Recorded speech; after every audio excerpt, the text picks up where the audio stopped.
តើពេញប៉ោះក្រៀមពិតជាឆ្ងាញ់ជាងពេញប៉ោះស្រស់មែនទេគេនិយាយថាពេញប៉ោះដែលយកទៅហាលក្រៀមនឹងមានរសជាតិឆ្ងាញ់ជាងពេញប៉ោះស្រស់កសិករនៅបរទេសនិយមយកពេញប៉ោះមកហាលឲ្យស្ងួតដើម្បីរក្សាទុកឲ្យបានយូរប៉ុន្តែលទ្ធផលដែលទទួលបានគឺលើសពីការរំពឹងទុកទោះបីជាពេញប៉ោះបាត់បង់ជាតិទឹកចិត្តអស់ក៏ដោយប៉ុន្តែភាពដិតនៃរសជាតិបែរជាកើនឡើងយ៉ាងខ្លាំងពេញប៉ោះក្រៀមជួយឲ្យអាហារមានរសជាតិឆ្ងាញ់ប្លែកនិងមានរសជាតិជាងមុនដោយមិនចាំបាច់ប្រើប៊ីចេងឡើយទោះបីជាវាឆ្ងាញ់ប៉ុន្តែក៏មានរឿងខ្លះដែលយើងគួរយល់ដឹង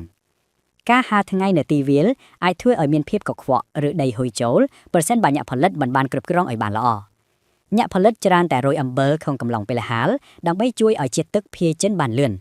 ជួនកាលវាអាចមានជាតិប្រៃខ្លាំងពេកដែលយើងត្រូវប្រុងប្រយ័ត្នចំពោះសុខភាពបែបសម្ងួតក្នុងម៉ាស៊ីនអាចគ្រប់គ្រងគុណភាពបានល្អជាងស្អាតនិងមានអនាម័យខ្ពស់ប៉ុន្តែរសជាតិប្រហែលជាមិនសូវដិតខ្លាំងដោយការហាលថ្ងៃធម្មជាតិឡើយតែខុសគ្នាត្រឹមតែបន្តិចបន្តួចប៉ុណ្ណោះ